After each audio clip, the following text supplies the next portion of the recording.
Okay. Yes? That's what. Getting the head nod. That's all I need. All right. Good evening. Sorry we're just a few minutes late. Appreciate your patience. It's February 17th, 2025. Welcome to our City Council meeting. Hope everybody had a great weekend. We'll start off with the invocation and pledge allegiance. Councilmember Cheryl. Hi, you're welcome to join me in prayer.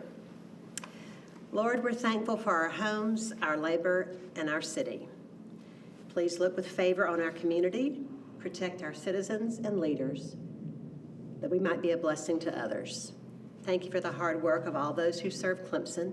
May you bless those who work for Clemson and those who live in our community. Generously give to each of us wise and discerning hearts to lead. And we ask for a spirit of unity, so that with one heart and mind we may come together to work for the good of all those who live in Clemson. Amen. Amen. Pledge allegiance to the flag of the United States of America and to the republic for which it stands, one nation, under God, indivisible, with liberty and justice for all. Thank you very much. You may be seated.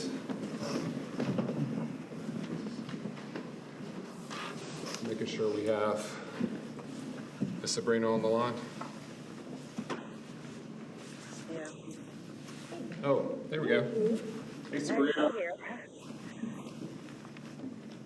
All right, so we're honored to recognize Sabrina Greenlee, and she's on the line, and we appreciate it. We went to high school together, so I've known Sabrina for a long time, and well, I won't say long time. We've known each other for some, I won't say even say sometime. So we'll just, she's a friend, so thank you for joining us. So we're not going to age. I know, I was digging deeper and deeper, John. Backpedaling. Yeah, I was backpedaling. So, but we're honored to do this proclamation, recognition of service for Sabrina Greenlee.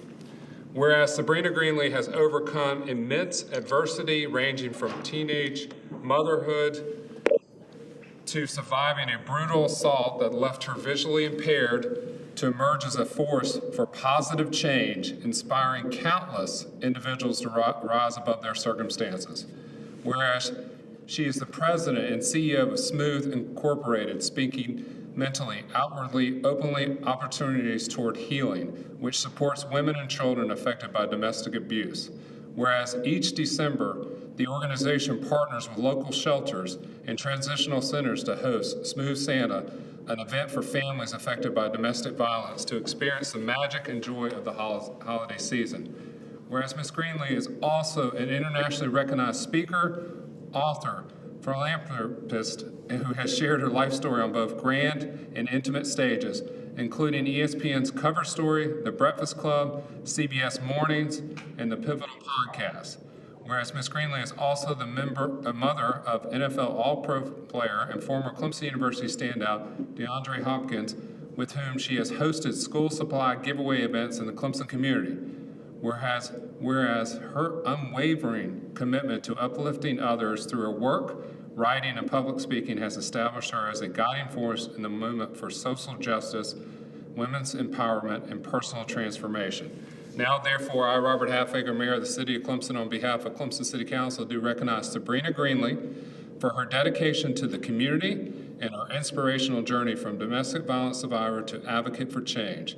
In witness whereof, I hereunto set my hand and have the cause the Great Seal of the City to be affixed the 17th day of February 2025. Congratulations, Sabrina, for being recognized. Thank you. I really appreciate this.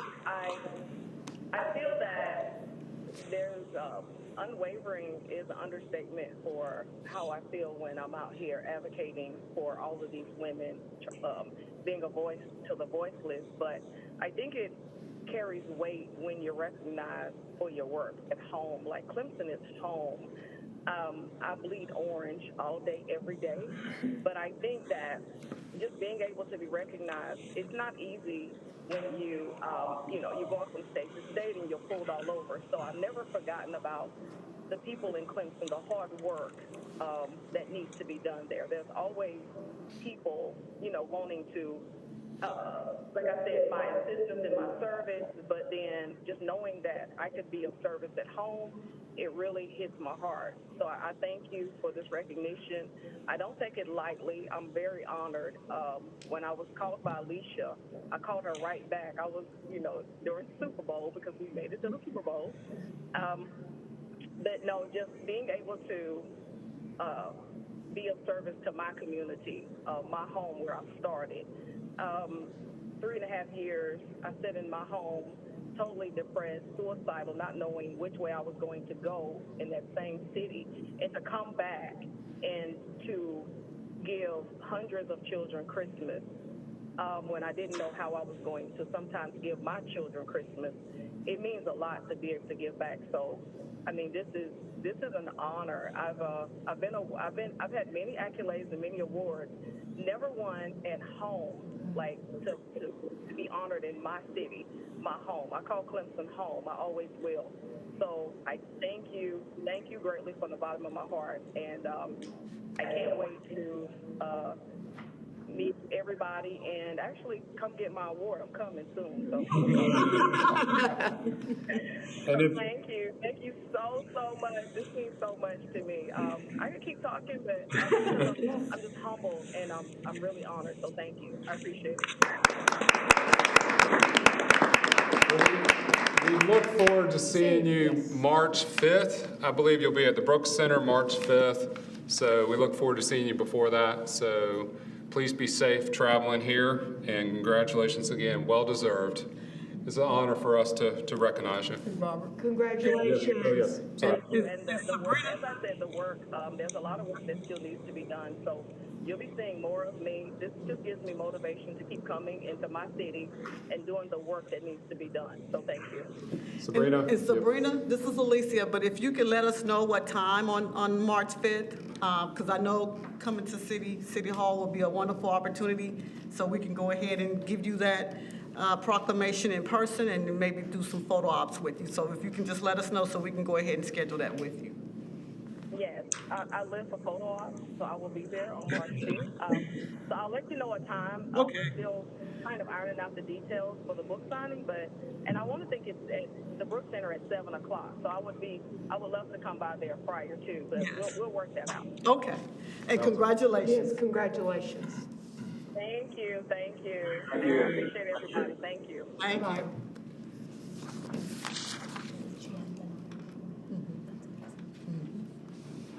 You disconnected your phone from the meeting. Good? Good, all right. Okay. So next item, we appreciate the recognition of Black History Month. Next item is public session. Mayor Pro Tem. Sure. So we'll open up the meeting now for public session. This is available for anybody in the public who'd like to make comments about anything that's not already listed as an agenda item. You'll have a chance to speak on those items at that time. But anything else, you're welcome to speak now. We do have a 3-minute limit. The stage is yours. Oh, I'll add, we do ask that you sign in before. Yeah, sorry about that.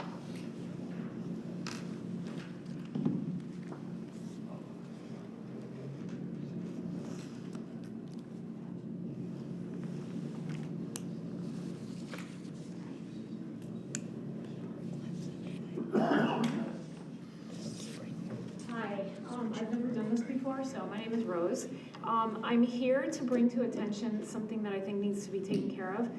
We are in the Grange, and Chapman Hill Valley Road is in serious disrepair. So I've been told, because we're new here, we just moved into that area in the summer, in June. July, actually. But I've been told for the last 2 or 3 years that road has been under some issues with the road, the potholes, but also the bridge itself not being up to code, and a danger for some of the construction workers that were coming in to build and work into the Grange. But what I wanted to bring to attention today is that yesterday I almost lost my daughter there. And the reason that almost happened was because she was coming down Chapman Hill Road, going towards the Grange, and that bridge has guardrails that are about this big on either side. As she was approaching, something happened to her tire. It blew. We still don't know all the details about that, but that tire is left her car completely. The wheel, the axle, like everything left her car. Whether that was from the potholes that she's constantly hitting as she's going to and from home, I don't know. We'll find that out. But the main concern right now is that guardrail. She is a Clemson track athlete, and she is strong and fit and 20 years old. And she said, Mom, it was all my might to take that steering wheel to the left because it was her back right tire that flew off her car, and that car listed this way, and she was going straight down that 15-foot and drop off into the river. Had she done that, I guarantee you she would not be here today. She was able to move that car to the left, and she somehow spun and made it across the bridge, and she is here. But had she not been able to do that, and some other person, any of you guys are probably not strong enough to hold that steering wheel. You would have been in that river, and it's 15 feet, and nobody's gonna survive that seatbelt or not. I don't care how big your car is. That guardrail is this big, and there is a huge section from the guardrail back towards those apartments that is completely exposed. And that's where she was going. I have pictures and I have videos if any of you guys want to see that. But I took it all from yesterday because obviously there's going to be a huge investigation with the insurance company and the car and everything else. But that's why I'm here today. That bridge needs to be addressed. It is unsafe. The guardrail is unsafe. The actual structure of the building, of the bridge is unsafe. The road is full of potholes from one end to the other. And I know that that's been on the agenda for 2 or 3 years, and I'm here to say that somebody is going to get killed, and you do not want that lawsuit on your hands. Get it fixed now, please. Put that onto the top of your agenda. Thank you for listening.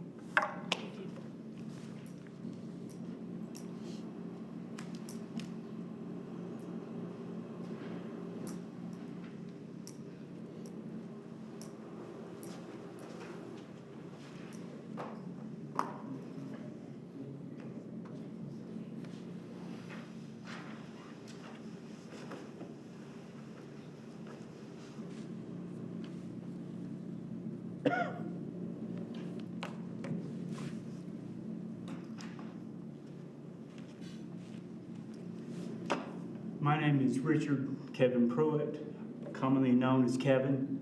I live at 126 Ridgeline Road in the Grange. I'm here tonight to support the Bullers. And me and my wife, we actually came upon the scene of that accident yesterday. And we didn't know what had happened, but we saw their daughter thankfully come out from beside the car, went across the road, was standing there calling her parents to let them know that she was okay. But unfortunately,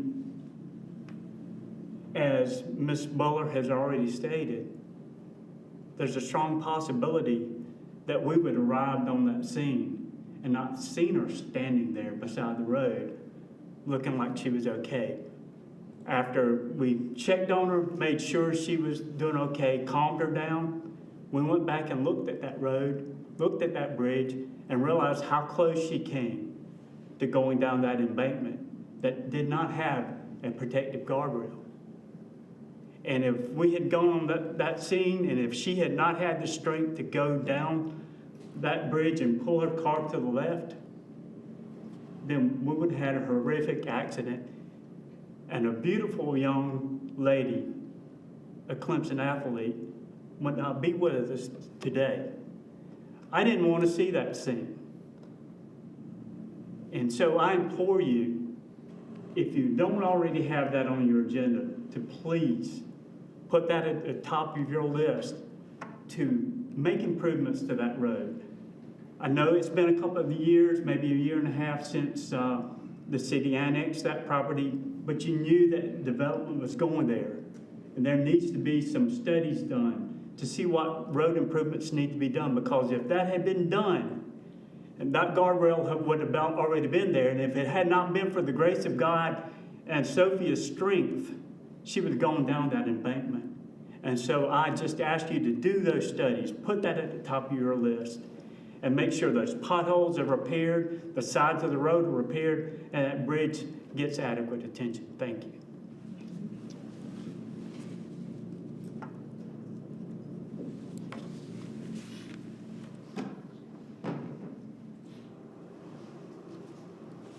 Anybody else from the public who'd like to speak? All right, thank you very much. Next on the agenda is the possible approvals of the minutes in February 3rd of 2025. Would somebody like to make a motion? I make a motion we approve the minutes of February 3rd as presented. Second. Any comments, discussion? All in favor, raise your right hand. All right, thank you very much. Next is reports and discussion. First is receive the 24 Police Department Annual Report. Chief.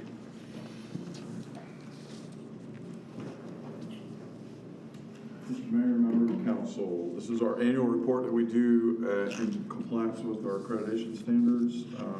Each of you have a copy. Hopefully each of you have a copy. I see some binders up there, so yes. So we have a number of things here. I think I'll just highlight, from my letter, there was a lot of different things that we did last year. One specifically dealing with underage drinking and fake IDs and the work that we put into that, which was very positive, positively received. Some of the hurdles that we ran into and overcome, one was funding, the other was we initially got buy-in from some of the businesses, but not all the businesses were diligent in using the product, so our numbers were only reflective of what they did scan and not what they didn't scan. But as evident of what they did scan and the percentages, we just have we confirm that we already know exists. There's a lot of fake IDs out there. I believe, though, however, at the local level, our hands are kind of tied until the state takes this on as an initiative and makes the laws more stringent and puts the responsibilities on other individuals and not law enforcement to help enforce this. We're going to continue to have this issue. I do talk about some of the increases. I'd like to point you to page 17. We have some edits here. There's some numbers that when they got transposed, they're more than what they should be. So first, I'd like to highlight when we get down to drug and narcotics investigations, that number is correct, but it is up from last year, not up from the year before, but we added a new detective for narcotics investigations. So I anticipate that number going up again because we can put more of a focus on that. We have a lot of different investigations that we've got ongoing right now that are netted in some good arrests and some good seizures, so I expect that to increase. Our fraud cases have gone up significantly. Our hit and runs have gone up significantly. Our homicide number went to 0, thank God. We didn't have any this year, and hopefully we continue that. The larceny number there is not 355, it should be 136, and we'll change these numbers before we publish it on our website, but it's not as much as that says there. If you scroll down to public drunkenness, it's not 307, but it is 193, and I think that's evident of the drinking activity that goes on downtown because that's the public drunk ordinance that we enforce. The rape cases, it says 20, it's actually 16, but it is significantly above the last 2 years. And looking at those cases, the only thing that we can tell is that there are more people willing to come forward and report it. I've asked specifically about prosecution, and we do have an increase in number, but we still have the challenges for prosecution. So we look into them. I wouldn't say like any other case. We actually put more effort into these cases than any others to get as much evidence as possible. But it ultimately comes up to the solicitor's office as to whether they're going to take something forward for prosecution. So unfortunately, that's the reality of those investigations. The other thing I want to point out is on our vehicle thefts is down.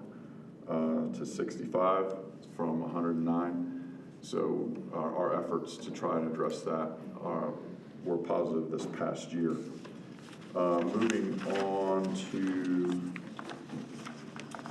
quickly on page 23, kind of highlights how many vehicle stops we did over the year. I know you all and I get complaints all the time by our citizens about traffic violations and traffic complaints.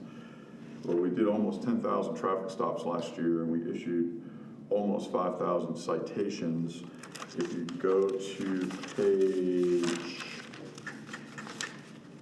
32, you will actually see that the rest of them all resulted in warnings.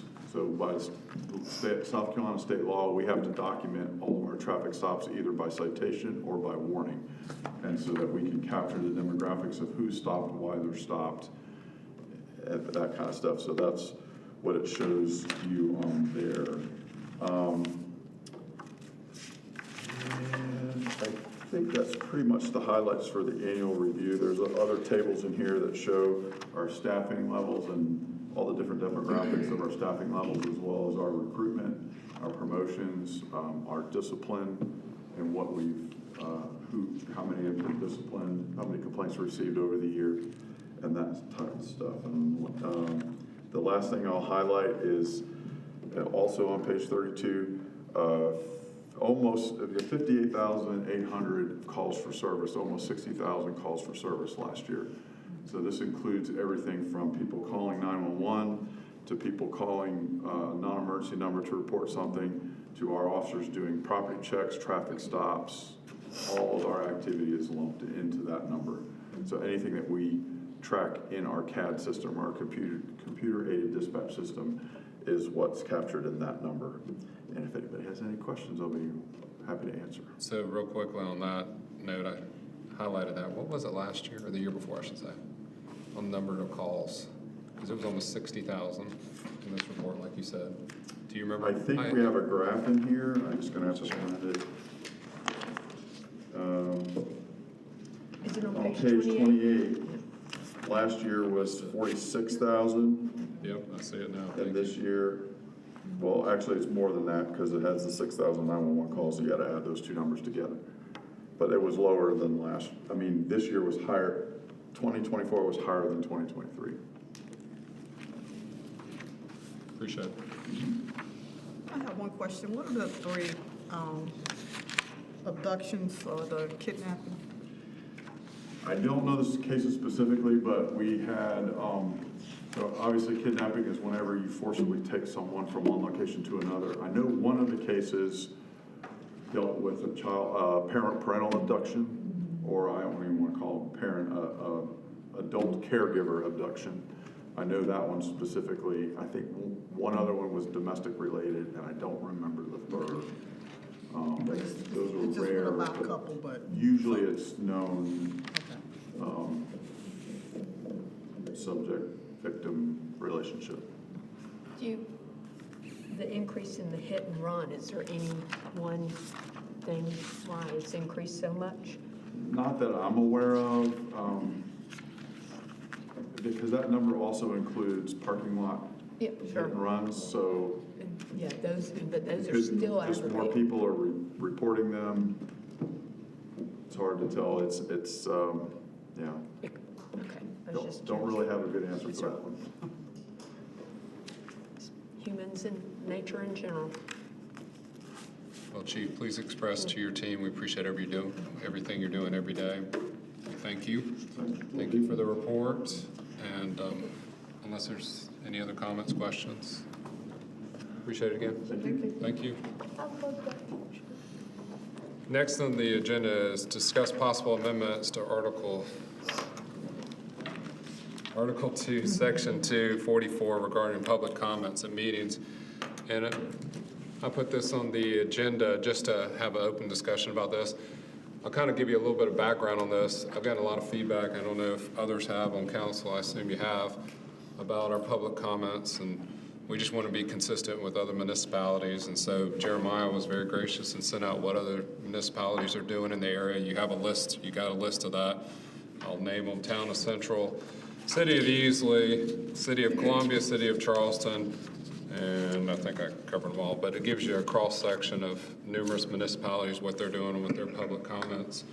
And another thing that's come up is during COVID, we did have online submissions, which was very much justified. We just need to decide going forward, is that something that we continue doing online? I feel like everybody on council, I won't speak, I'll just speak for myself, but I feel like we're all accessible, we all, citizens and community members reach out to us. Is the online submissions necessary now that we don't have the COVID realm? And I don't even like using that word anymore. That's something that we'd love to consider. I'll put that on the table as well. So it's just some, those are all the things to think about. And then, of course, the limit per speaker.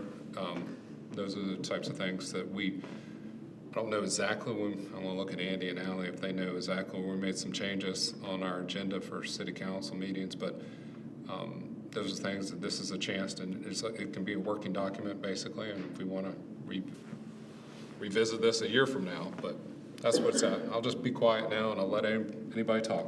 I have some thoughts. Yeah. I was just gonna say for my civic app, even after COVID, we decided to still go with the online because everyone couldn't make the meetings. So it wasn't just for COVID. And we didn't necessarily say that if you were present, we would read it. You still had to make a statement. So that's a little different. But that was one of the reasons for the My Civic app, is to allow individuals who could not attend the city council meetings because of work obligations or whatever conflict they may have, so that they can actually make a comment about something at this meeting, so we would read that into the record. So that was another reason for it. So I don't want to. Oh, no, I'm glad you added that. Because COVID was how we started, but then we continued because we knew that people were having a difficult time making it to actual city council to be able to provide their comments. Well, I guess, real quickly, I'm going to add to that real quickly. And then, but then I'll also say that some people have asked me if we're submitting it in, the people are in the audience as well. Well, no, I'm thinking we don't have to allow them to, if they're present, they should be able to come to the podium. That's some of the things that. So I think that's something we can put, it's just truly for those who cannot be present because of whatever conflict they may have. Thank you. But if they're present, then they should be able to come to the podium and speak. That was one of the things. If they're present, they come to the podium. Even if they've submitted in writing, they still have to come to the podium and read it or speak to it. Another one I'd like to see us change is I don't like to see us allowing somebody to cede their time to somebody else, or, for example, I want to give you my time. I'd like to see us stop that. And then let's see, those are the two of them. Oh, I think the other one was speaking on behalf of somebody else. That's right. Those were the ones. There was one here we talked about limiting or stopping the comments during the other sessions where you allow the 2 minutes. But the more I think about that, if we start getting into a discussion up here, I think it's appropriate to allow people to come up and obviously render a thought or whatever the case may be. I'd like to see us not stop that. I agree, because I think that lends to the point that we're on, instead of maybe serving as a distraction. If they bring it up at the beginning of the meeting, we might get preoccupied thinking about feedback before we get to an agenda item, and that could take away from the efforts of people in front of us. I think it's good to have that. I do think that if somebody is present, like you both have said, that they should be able to read their comments. And I think because, whoever is reading the comments that were submitted up here might not read it in the way that they want it read. There's a lot other than just the words on paper that they might want to be expressed. And so, removing that from them and removing that from them and me reading it or you reading it, instead of saying, please, your nonverbals and your tone is very important to relay your message to us. So I think that's also important to. One other thing I'd like to think, I just thought about it, but it came today. I feel like we should have been able to address that lady about that road and everything that's going on. I think that I was just sitting here in silence and looking at her is almost inappropriate. I do believe in that situation whether it been Andy or Nathan or whoever, somebody should have gotten up and said, this is kind of what's going on with that road. Because when they're leaving here, don't really know anything. I sat in a couple of meetings. We went to other council meetings just to observe.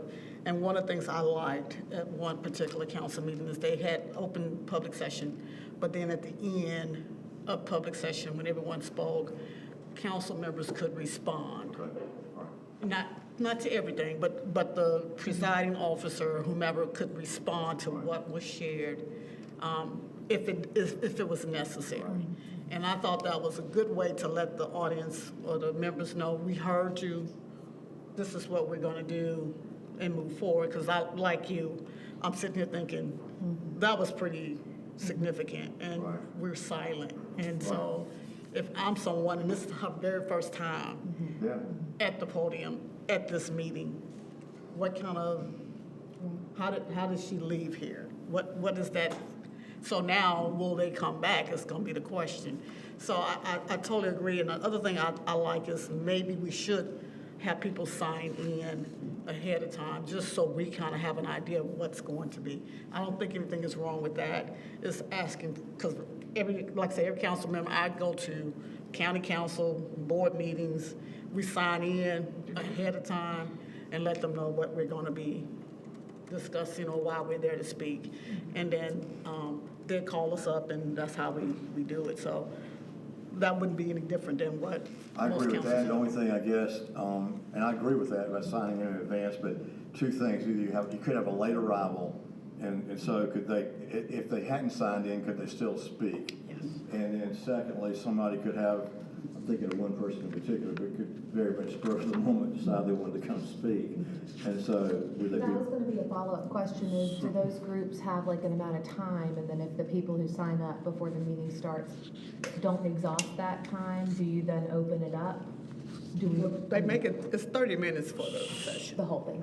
yeah. So I read through all of what Jeremiah came up with all the other towns. Easley seems to have the most put together version of it.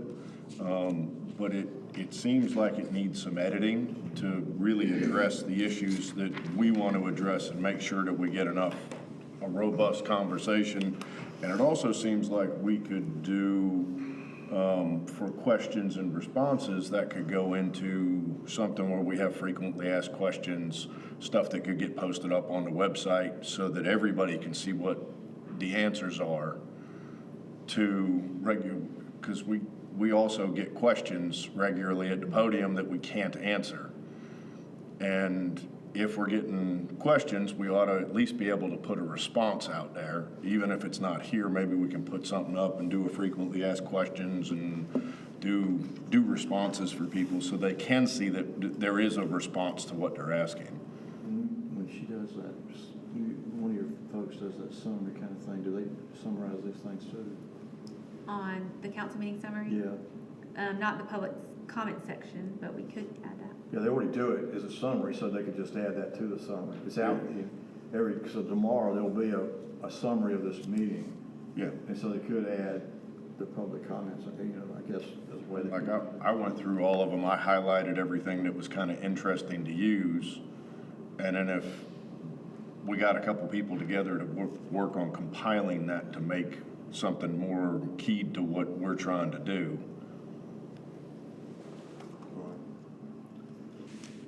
Other thoughts? Come look at the two of y'all.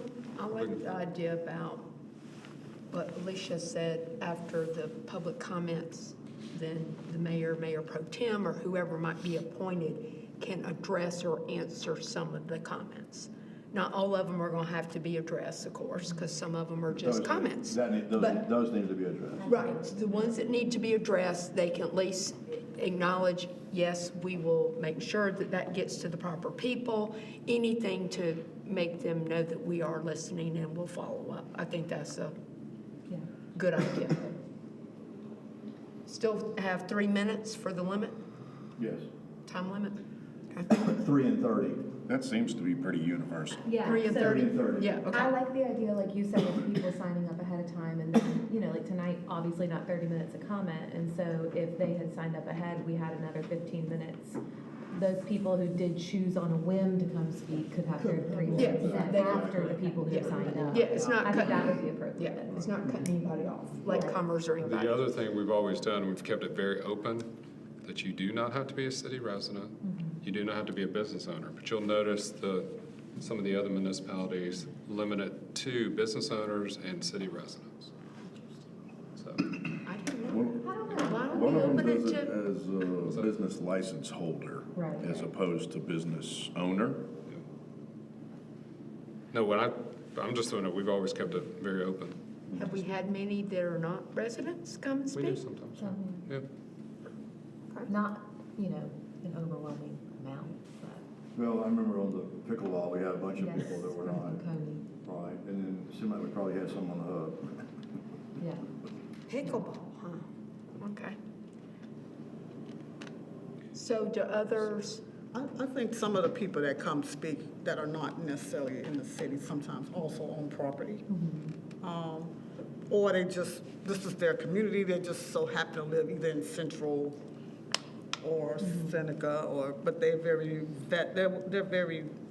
invested in this community. That's why I think like the So- pickleball example, they were utilizing resources made available by the city. City. Yeah. And so they just wanted to come and share their thoughts. And so I would be concerned to try to just limit it to just city residents. I think we kind of have direction. Do we need to, a couple people want to champion and kind of make recommendations for the next meeting? Working with Andy and Jeremiah and Ally? I can do that. I'll give my feedback as well. And I've already gone through and highlighted a whole bunch of stuff. There's 3 right there. Thank y'all. That's good. No, thank y'all. That's good. I mean, it's been brought to my attention a few times and just making sure we're open to everything. So this is good feedback, good discussion. We'll have something for the next city council meeting, so thank you. All right, next is to schedule a public hearing date for a proposed rezoning for affordable housing project. Nathan? Yep, I am here tonight to schedule a public hearing, and I have a date in mind. And there's some explanation here why, but that date is, I'd like to schedule the public hearing for March 17th. That will allow us to advertise it in the proper channels and also have our planning commission prior to that date. If we don't advertise this early, we won't hit the dates with our new advertising stuff. So that's a council meeting too, Yeah, 17th, so we yeah, do. yeah. so do it like we did the other one at 5:30? Yeah, I would say this would probably take 30 minutes. You'll get an overview from my staff and the engineer, and possibly the developer will come in as well to speak to this budget. Do I have questions, not one way or the other, but does the planning commission, if you have it and they're not voting to move it forward or anything like that, is that what, because I'm just trying to figure out, what if they choose not to? Does it still have to be a Yeah. public hearing? And actually, I forgot that I had this, so I'm glad you said that. Alma asked me in the future, when I come to here, for the benefit of some of the new ones, that give kind of an overview of how things work. So I want to just do a real basic rezoning process real quick, and I'll email this to all you guys tomorrow, but this will be good for the public too. So I got 5 points here real quick. The basic rezoning process is we receive an application and the fees by staff for a map amendment to our official zoning map. It's number 1. Number 2, we post the property with the appropriate signs and coordinate getting the matter on the planning commission agenda, which we're in that process. 3, planning commission reviews the proposal and approves a recommendation to the council. So they're just, recommending to you guys. 4, council schedules a public hearing on the rezoning and staff publishes an ad in the newspaper, posts the hearing notice signs on the property, and mails notices to the property owners within 200 feet of the property. And 5, following that public hearing, council considers the rezoning and votes on an ordinance to amend the zoning map. What I'm doing out of order this time is going ahead and scheduling the public hearing date. I have no idea what planning commission will do. So to answer your question, Alicia, if they say this is terrible, then the one thing we can do is just cancel the public hearing. I just was asking that question, okay. And the reason for the time crunch on scheduling things, can you explain that? Yes, so what this developer does is they work with LIHTC, low-income housing tax credits, as well as some, tax exempt bonds, thank you. And so those are due at the beginning of basically May 1st. The next application for that is October 1st. They've identified this, the piece of property that they're looking at as something that is enviable to them to be able to develop on, and they think it's conducive to this type of development. And so we've been talking to them. We talked to them last year, and they just couldn't get their application in before that October date. They have some other projects going along in the area, and they came to us a little late again, but are still would really like to see if they can't get this through. So we're on step 3, right? You are on, we're setting, you're on step 4 right now. I'm doing 4 before 1, 2, 3 right now. Okay, so if the planning commission likes it, can you tell us about it before the 17th? Yes, you will. They will tell you because you will be able to watch the planning commission meeting, but you'll know that night also. It'll be. He's wanting to get the date because of the time. This is helpful. And then how much time does the public get to know? What's the required time to tell the public this happened on March 17th? Well, it'll be, we advertise in the paper 15 days prior, so it'll be, but obviously I'm informing the public tonight as well as, so there's already been, since the agenda came out, I've gotten emails, as you can imagine, so it's already out there, but yeah, the public's first real exposure to the project, because I like to let developers describe their own project, will be on the 10th. So they get to know all the details about it. Okay, this is helpful. Yep, and I'll email it to you guys tomorrow as well, so everyone has a copy, but that's the basic process. I mean, depending on how complicated the development is or other extenuating factors, it could change a little bit, but that's basically how it works. So signs aren't posted at the property yet? No, they're not yet. Okay.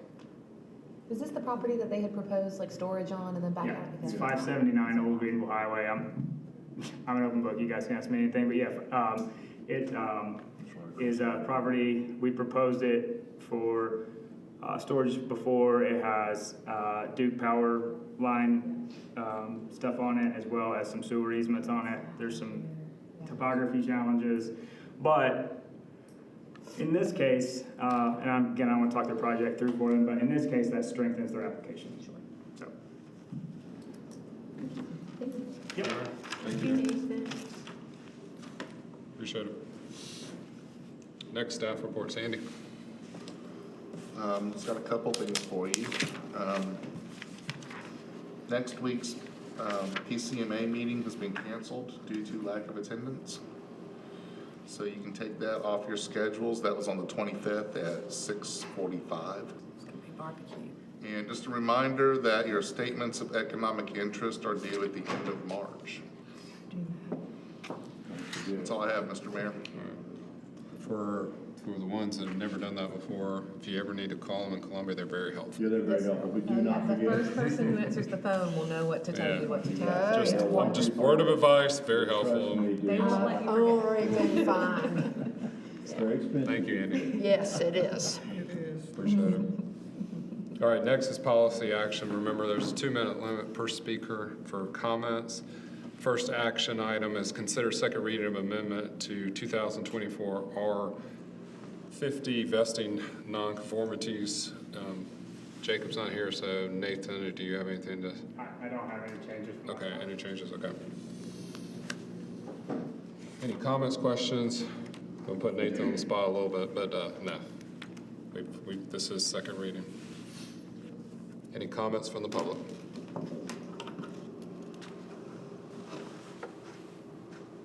Would somebody like to make a motion?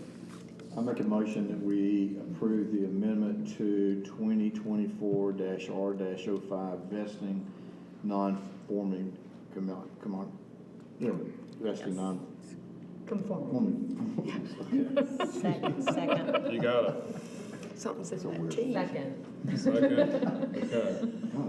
Comments, discussion? All in favor, raise your right hand. All right. Thank you very much. Next is consider first reading of amendment to the city's FOIA policy. Jeremiah?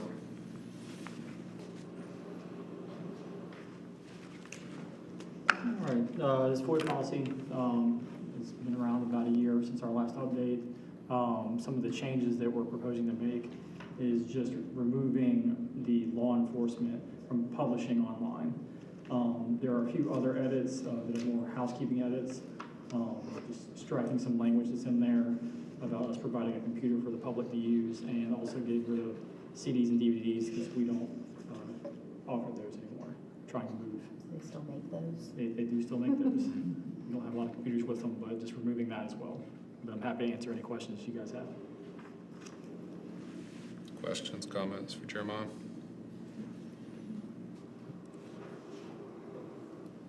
All right, from the public?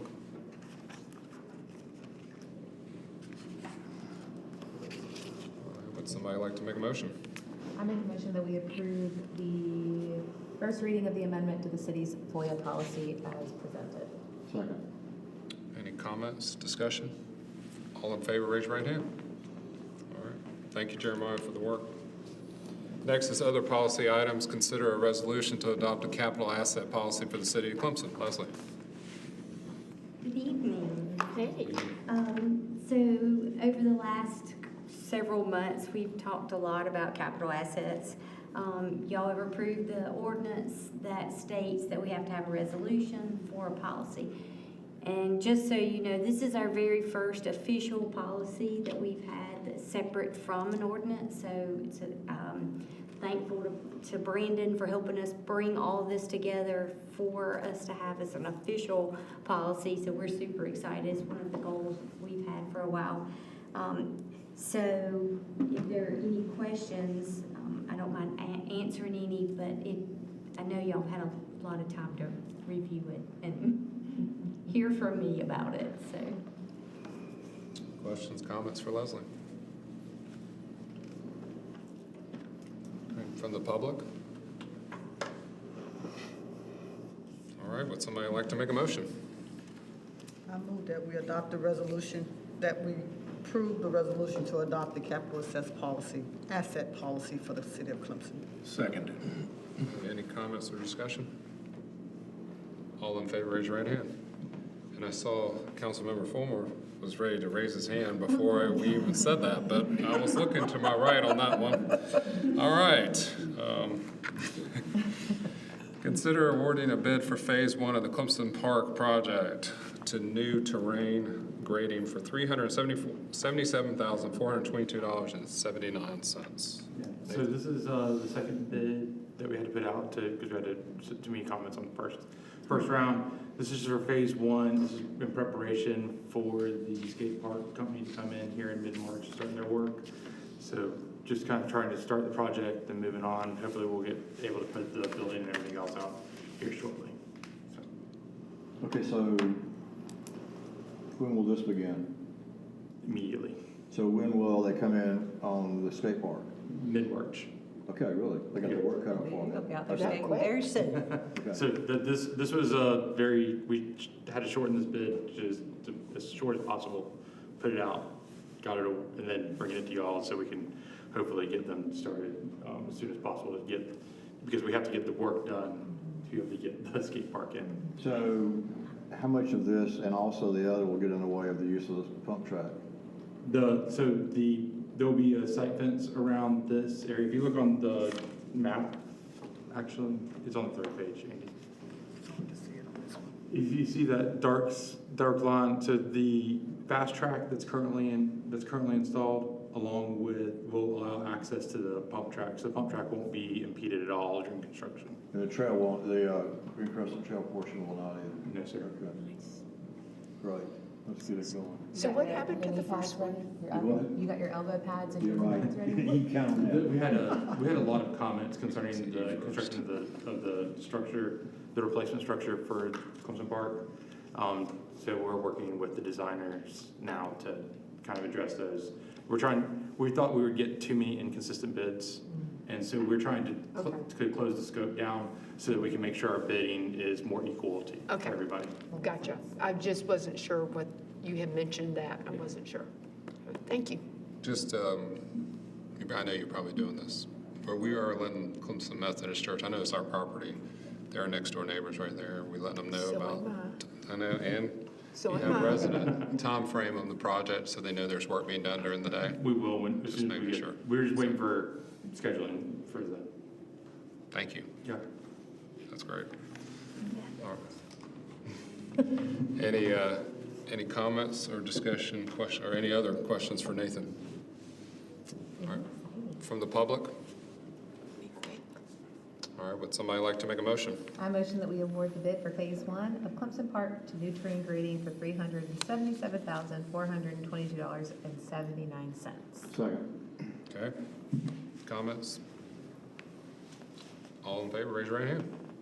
All right, thank you, Nathan. I know you're staying up there for item C. Yeah. Consider improving the installation of traffic calming measures on Ashley Road at a cost not to exceed $2,500. So this is the, this is the second traffic calming that we brought since the new policy's been in place. This is the first one where after we did a speed study, the speeds actually, the 85th percentile exceeded the speeds for the, exceeded 5 miles per hour over the posted speed limit, which then means that we have the ability to install vertical speed control, so speed humps. One of the things that we're proposing here is instead of speed humps is actually installing speed cushions. The difference is the speed hump goes all the way across the road. Speed cushion has 2 wheel paths that are sized for commercial vehicles so that it doesn't impede response time for emergency vehicles. So the idea is that they can center themselves and continue if necessary. But when you have two-way traffic, you have to go over, you have to slow down. We had one community meeting at the Clemson Elementary, actually the chief and Nathan Woods. It was one of our best attended public meetings that we've had since I've been here. There were probably, Andy can maybe be a better judge, but there were probably 60 people. I was thinking at least 50. Yeah, I think I'm 50. I'm 50 sure individual it's the most commenters. public participation that I've had at a meeting since, I'm almost been here 2 years and that was the most, so people care about traffic. Yeah, I will say that I missed it because I was on paternity leave, so so I appreciate everyone covering for me. But, so we had really good turnout, we had a really good participation on that. Part of what came out is that initially we were proposing where if you see improvement area 1, we were only proposing the 1, and they just asked for us to kind of expand and extend that a little bit to improve the 2. The goal of the kind of overarching project is to install two areas of speed cushions, and along with basically going in and repainting all the stop bars in the neighborhood. When we did a quick analysis, they hadn't been painted in a bit, so just trying to bring attention to where they should be stopping and things like that, so we can address it. We'll be continually doing some speed studies and things like that as well.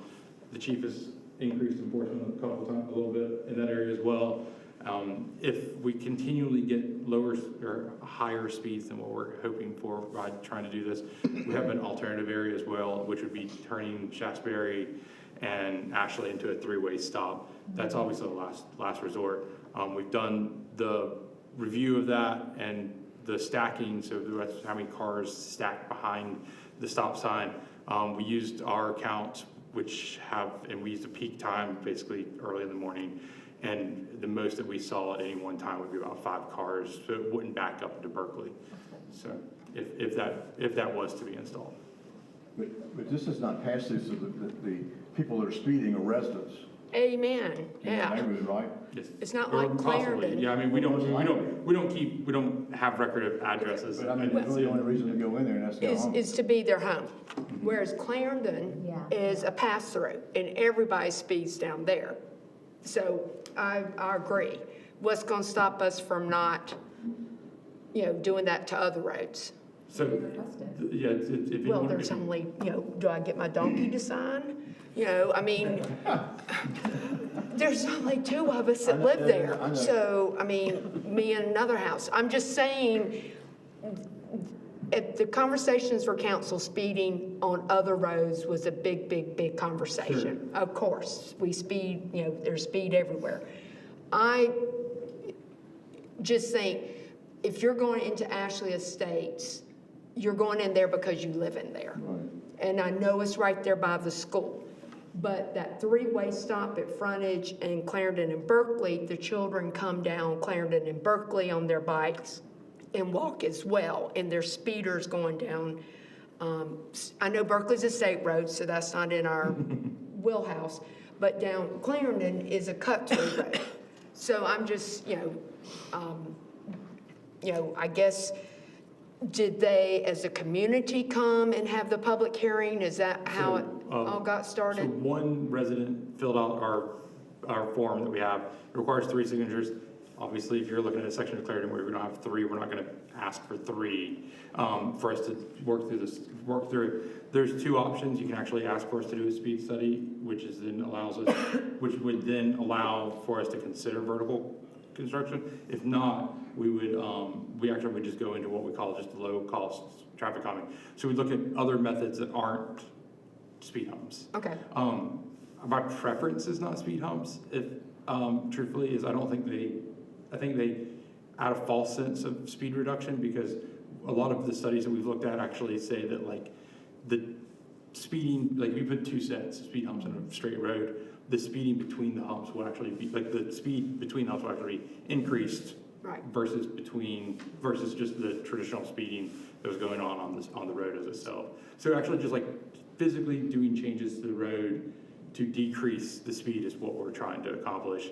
And so they could have done that, but 3 residents signed the form requesting for us to do traffic calming for their road. That's where we started doing the speed studies, and then we actually invited the entire neighborhood for the community meeting. And it was a very good turnout. And so our goal when we do those is we just look at everybody who would be within reason affected by the installation. So are the speed bumps or cushions, what are those around on campus? Are those humps or cushions? So the ones right there at the president's house? Those I'm are just actually- curious, so I can get an understanding. Those are not speed humps. So speed humps actually wide, Right. make it about 10 foot long. It's nice and cushioned. So it's a speed bump. So I know we're getting to like very specific. Well, I was just curious what those were, so I would kind of know what would be the difference. So a speed bump would be very narrow and very harsh.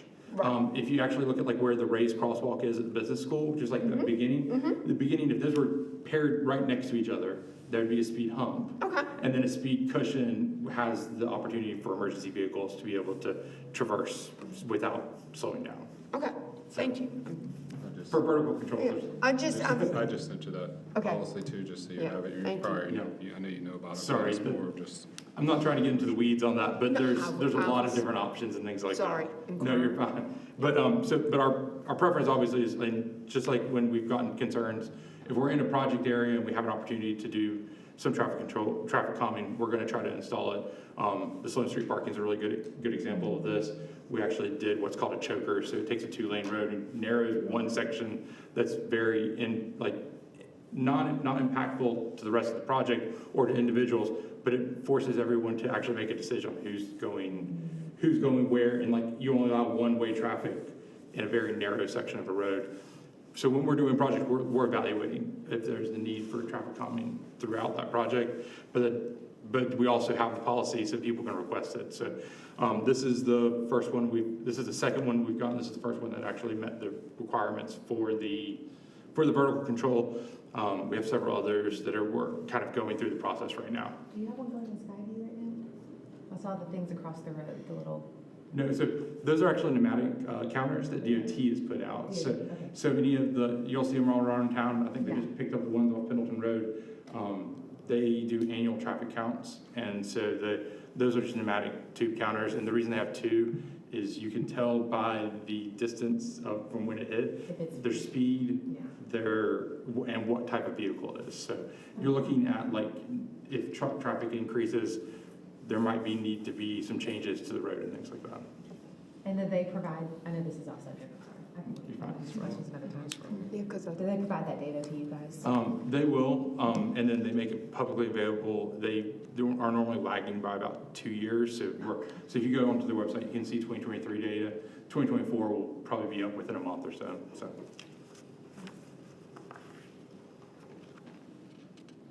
Good question, good comments. Did the neighborhood seem receptive to this as a solution? So where's the first one? I'm sorry, where's the first one going to go on the road? I know when you turn into onto Ashley Road after you pass the school. Yeah. It's going to go a little bit further down. So close to where the walkway is, Okay, right understand. there. Cut through. Yeah, the back cut through, okay. Yeah, so, That's how I yeah. qualify it. So that first one will go near there. Okay, And then the perfect. second one, we found like kind of a sweet spot between driveways that we can put it on closer as we get the car, never remember that road name, I'm sorry. As we get the car thread. Okay. Gotcha. So the one that's good for the school, the children in the school. Yeah, and then one of the things that we're doing there is to try to prevent people from passing it, is we're gonna put warning signs on either side, along with some boulders, just to try to keep everything safe, keep people forcing people to use it, basically. Okay, great. Bree will be putting out a social media post tomorrow that actually gives the traffic counts from SCDOT based on feedback we received from at conversation with council the other night about so thank you. That post is going to be out tomorrow. And to answer the question, is everyone receptive? No. It was a lively meeting, but the majority was receptive, yes. Good. Appreciate it. The school being theirs. Thank you all. Thank you, Nathan. Comments from the public? All right, would somebody like to make a motion? I make a motion that we approve the installation of traffic calming measures on Ashley Road at a cost not to exceed $2,500. Second. Any other comments? If not, all in favor, raise your right hand. All right, thank you all very much. Next, the last item on policy items is consider authorizing myself to send a letter in support for House Bill it's H3292, allowing municipalities to adopt ordinance for night use of golf carts, and Chief's going to elaborate on this. Yes, sir. This is coming to you from the Police Advisory Board. As many of you know, and new members may know and may not know, we have been drafting a golf cart ordinance for the city, and one of the things that came up in the public sessions that we had was there are several residents that desire to use their golf carts at night. Currently, under the state law, it does not allow golf carts to operate at night unless you are a municipality that has a barrier island. That's in the state law. The bill that's before you is to expand that to allow any municipality to allow for a golf cart to work at or operate at night under a city ordinance that allows for it, and so puts it back on the municipalities to allow for those things. So as a request from those meetings from the citizens that attended, we told them that if we found a way that the city could do that, that we would make that recommendation. And so that's why this bill it was in the last legislative session, but it died in committee and it's been resubmitted. Kind of a background on this, I spoke with the bill presenter. This is actually being spurred up out of the North Augusta area with the new minor league ballpark they're putting in there and the revitalization that's going on around the ballpark with the restaurants and such. They have several residents that have golf carts that like to use them to go back and forth. Because of the state law, a bunch of them were getting tagged with tickets.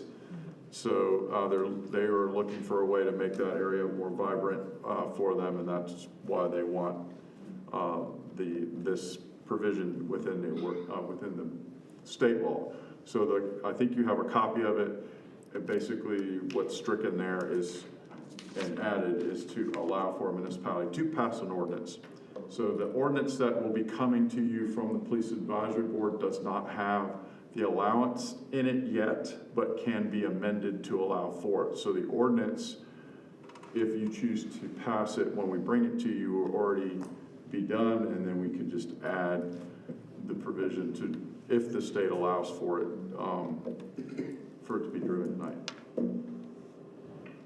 I thought you guys were opposed to that.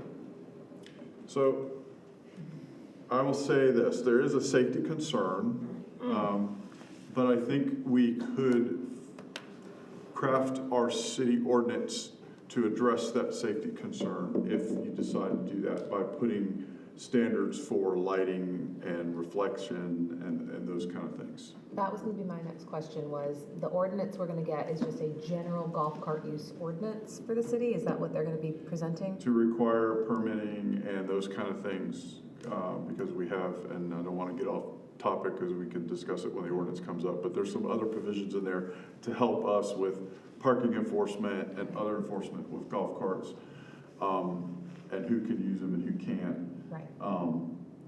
But that is pretty general in that. And so when this comes up, if it's allowed, then we can add to it. But to address what you're saying, the state law also allows for a low-speed vehicle. A low-speed vehicle is a golf cart on steroids.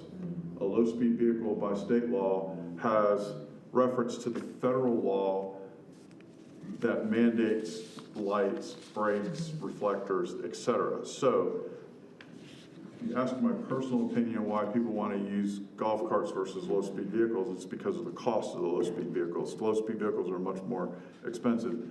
Low-speed vehicles have to be registered and tagged in the state of South Carolina, and whenever you do that with a vehicle, then you have to pay property taxes on that vehicle. So it brings in a host of costs, but if you allow a golf cart under ordinance, then I think it circumvents a lot of that, so. A lot of the golf carts now do have the lights, both, tail lights, headlights, all that kind of stuff. Well, where you gotta be concerned about, and this is something we'll discuss when the time comes, is under the federal law, it tells you a light, but a light that has so many lumens, it can be seen by so much distance, because if you just say, oh, it's gotta have lights, then somebody's gonna challenge that and put a flashlight on the front of the thing and say, oh, I've got a light, it's a flashlight. And it's not sufficient enough for other vehicles to see it, for them to see properly, so on and so forth. So referring to that federal law, in my opinion, covers it all because it's already written. You don't have to reinvent the wheel. So if we allow for it, we might want to consider putting some kind of provision in there like that. So this would basically, I guess, if we agree to empower mayor to support this, then it allows us to have the conversation once the ordinance gets to us, if we want to add that in, and we don't limit ourselves on the availability to do so. Correct. If the state doesn't pass it, it's a moot issue. But we could still We could still put the choose not ordinance to. in place, it just wouldn't regulate Could nighttime not do driving. nighttime, exactly. And I guess I was looking at it as, it's whatever the state decides, it's just whether we send it so that we tell the state that we support this ordinance or this law, versus if we don't necessarily support it, then we wouldn't send a letter. Correct. You're just showing support to the state representative that submitted it, saying the bill. to have the option to be able to regulate nighttime driving. It doesn't mean if the state passes it that you have to allow for it. But we're saying we're supporting it. That we're supporting the change in the bill to give the city the option to allow for it when the time comes. So we're essentially expanding city rights to regulate something. Well, the state law would expand the city rights to regulate the nighttime driving. You could still regulate golf cart use, parking, et cetera, right now. You just can't allow them to drive at night. You can't supersede state law, which says it's prohibited. So I guess maybe I need to ask more specifically, if we support this law, it gets passed at the state level, do we then have to approve driving your golf cart at night in our municipality? Yeah, I would think you would just have to state in the ordinance that you do not allow it. Okay, cool. Because you regulate it one way or the other. But isn't that kind of, if we support it, and then someone in Clemson really wants to drive their golf cart at night, and then they say, but you sent a letter to the representative saying you support it, why are you not now? My understanding of the law that is being presented is that we support our right to choose one or the other, not we support driving a golf cart at night. But we're but in the letter saying that we support our representative to say, yes, we want this bill for it to be passed the state for us to drive golf carts at night. To choose to drive golf carts at night. Yes. To choose to be able to. To choose to be able to, yes. But what I'm saying is if we set The argument I would make, though, is you can also be so restrictive to say you can only use golf carts at night on this road, and this road. If you want to allow for that. You don't have to allow it across the whole city. And if they'll still have the restriction that they cannot use the golf cart on any road that is above, I believe it's 35 miles per hour. So even if you made it for the whole city, you wouldn't be able to drive your golf cart from Camelot to downtown or some of those other places because of the speed limit restrictions. So there is some restriction in there. It's just. But I think the point is what Alma's saying is, if we support the bill and then it comes back and it passes, there's gonna be some expectation. Correct. That we support some form. Yeah, exactly. So, but if we don't support it, then we don't have to, we can still consider it. Right. But then there's not gonna be an expectation that we support it. But by sending that letter, we're saying to residents. We'll entertain this. Right. We're support this in some form or fashion. So it sends that message. Golf carts, you know, especially after a football game, I'm surprised that there hasn't been more fatalities because they're, you know, you got 80,000 people leaving in golf carts. I'm talking to the choir director, but I'm just saying, at night, you just don't. I'm shooting the messenger arm. Yeah, I'm just the messenger. That's what So I the guess citizens desire. there's the possibility that the other municipalities support this. We don't have to send a letter. It still gets approved without our support. Correct. So, okay, that makes more sense. That's what I'm Sorry. saying. It I can get really- approved whether we Just to send make it sure or not. that this is coming from the Police Advisory Committee. And it was because of what the residents that attended the meeting requested. So they felt like this would be appropriate to present to council to request. Did you happen to get any kind of context about who attended the meeting, where they live in town? I have that information, but we had that meeting 6 months ago. I want to say there were a handful that lived in the off of Frontage Road neighborhood. There was a handful that came from Mountain View and on the other side of the railroad tracks. There was a few from Riggs and from Folger. So I think we had a good spread. And the ones that came are the ones that have golf carts and use them and want to continue to use them and want to expand the use. Most of what they said was they attend many athletic events on campus. They live not far from campus and they want to be able to drive their golf cart back and forth from campus. So that's most of what. I can assure you the lobby will be large. Oh, I just didn't want it to be only people who live on Riggs Drive with golf carts who were supporting this, you know what I mean? So that's good feedback. So I don't remember the exact number. I've given it before, but for the new council members, I queried the state database because you have to permit your golf cart in order to drive it on the road. And you'd be surprised how many golf carts are permitted inside the city of Clemson alone. I think the bigger challenge is going to be if we go that route, we talked about the lights a minute ago, because you're going to have golf carts of various ages, and so, you know, they may have lights, and so when you start defining that, and then they start trying to prove that, that's going to be a fun event. That's more my concern is if we do support this, the safety concerns at nighttime, we gotta be like top notch. I think we can refer to federal law that covers that because it's already established. The enforcement part of it would be the other part. So, but we do that now with automobiles. So if your headlights are very dim and they don't meet the standard, it's still the federal standard that it comes to, so. But to your earlier point, we maintain our silence on it. We aren't inferring our support either way. And I think you're right, that if we are advocating at the state level, we're inferring that we will support some nighttime golf carts. They might not need our letter. I was going to say, if it passes, it passes. Yeah. It doesn't have to. Okay. Any other questions? Thank you. Thank you. This will be interesting. Other comments? Comments from the public? Would somebody like to make a motion? I make a motion that we authorize the mayor to send a letter of support for House Bill H3292, allowing municipalities to adopt ordinances for night use of golf carts. Seconded. Second. All right, comments? Any other comments? No, my only comment is, once again, I just don't necessarily think we need to send a letter to support because they'll make a decision and then we can decide at that time. Then we can, so I agree. And I'll just chime in. I look at it as given a choice doesn't mean we have to follow through. We'll have the chief will help us, and the police advisory committee will guide us.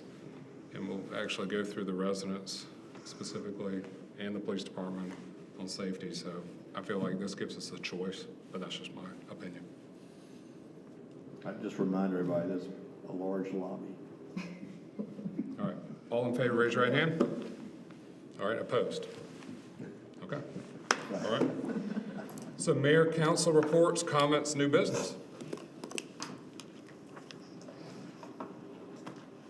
All right, well, No, I'll start off. I'm gonna give out a shout out to Public Works and Cody, so, because this has been an ongoing issue, Nathan knows it. So we had another tree get blown down into the parking lot at the Lutheran Church. And so it's okay, it's one of the cypress. And so to Tony's, when Cody had his people out there first thing this morning, but to Tony's credit, he came out there and guess what? They cut them all down. So it's done, we have to deal with it again. There we go. Well, I've given shout outs numerous times before, but again, to Sarah for the community connection, that she's doing a fabulous job. And I know that comes from Bree and others, Allie, Andy, and everyone. It's a team effort, so thank y'all for putting that out. I think it's a lot of great information. And in that community connection, I will highlight one thing. There's a lot of things to highlight in there, but I did want to bring up, hopefully you saw about this victim services, about frequently needed items, and we're starting to share this with civic organizations. So if you're, if you want to share it, just FYI. There's a good list of items that are needed through victim services with Sonia. So that's just all I was going to say. Yeah. And I just want to announce, as we generally have the Black History Month luncheon, so it is scheduled February 27th, which is that Thursday. It's going to be at Little John Community Center, and it starts at 11, goes until 1:30, and Alicia Watts is the guest speaker. She is a guidance counselor at Seneca High School. So the theme for Black History Month is labor, African Americans in labor. So she's going to speak about entrepreneurship, business ownership, all those type of activities. So it is February 27th at 11 o'clock. We're gonna do better with the food this time. We should. We should. We're not plating it this time. I don't think. Lindsay is helping us with decorations, and the flyer is out. I don't know where it is, so I need to find it. So I'll make sure you all get it, but it has been done. So she's done a lot of good work with us on it in the short time that she's been part of the working with the group that's putting that together. And so she's gonna make sure we have decorations. And so I think we're gonna be okay with the food, but I'll let you know, because I know you helped serve the food last time, so. We plated it, that was the mistake. But I don't think we're gonna plate it this time. I think it's just, you come and get. You have to serve us all. I think it's gonna be buffet. Thank you for that information. Just for my own sake, I'm very big on, if I can't be there, I'll be out of town. So I apologize for being out of town. Don't apologize for being out of town. Well, I know. And it's actually a really good reason. I won't say where. But with that said, I know it's a great event. I've been in the past, so thank you very much. Appreciate it. Other comments? All right. If not, all right.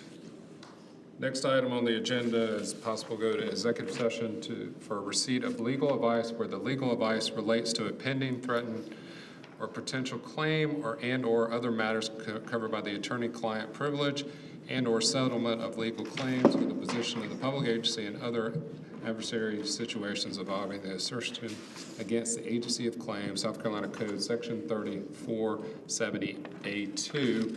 Specifically, we're going to talk about civil action item number 2025 CP 3900042 with the opportunity to also invite John Duckworth to be included in this conversation. With that said, would somebody like to make a motion? So moved. Second? All right, any comments or discussion? All right, all in favor, raise your right hand. Thank you very much.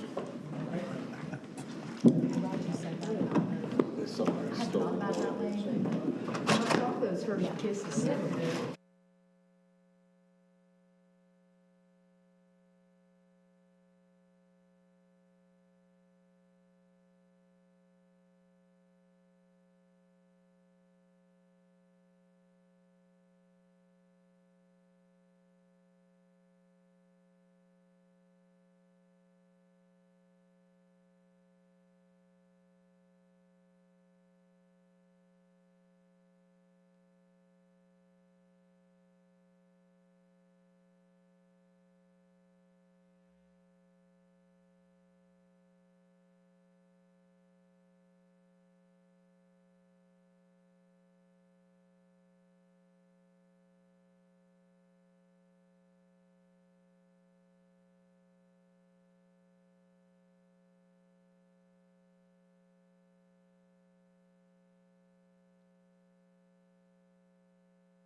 All right, we're back. Would somebody like to make a motion to go back into regular session? So moved. Second. Any comments or discussion? All in favor? Raise your right hand. All right, thank you very much. We're coming out of executive session and we have nothing to report at this time. Now, I'm going to read if somebody would like to make a motion to go into executive session again for, I need to read this first. Receipt of legal advice where the legal advice relates to a pending, threatened, or potential claim and/or matters covered by the attorney-client privilege and/or settlement of legal claims or the position of the public agency and other adversary situations involving the assertion against the agency of claims. South Carolina Code, Section 3470A2. Civil action number 2022 CP 3900034 and civil action 2024 CP 3900901. Also, a discussion of negotiations incident to propose contractual arrangements and/or proposed sale of a purchase of property, South Carolina Code, Section 3470A2, recreational property. That's cute. Second. So moved. So moved, thank you. Yep. Windsor. Is You there were a supposed to second? motion. Well, we already have, I need a second. Second. Thank you. Any comments or discussion? All in favor, raise your right hand. Thank you very much. Winter's fault. Yes, it was.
participants? Nope, none.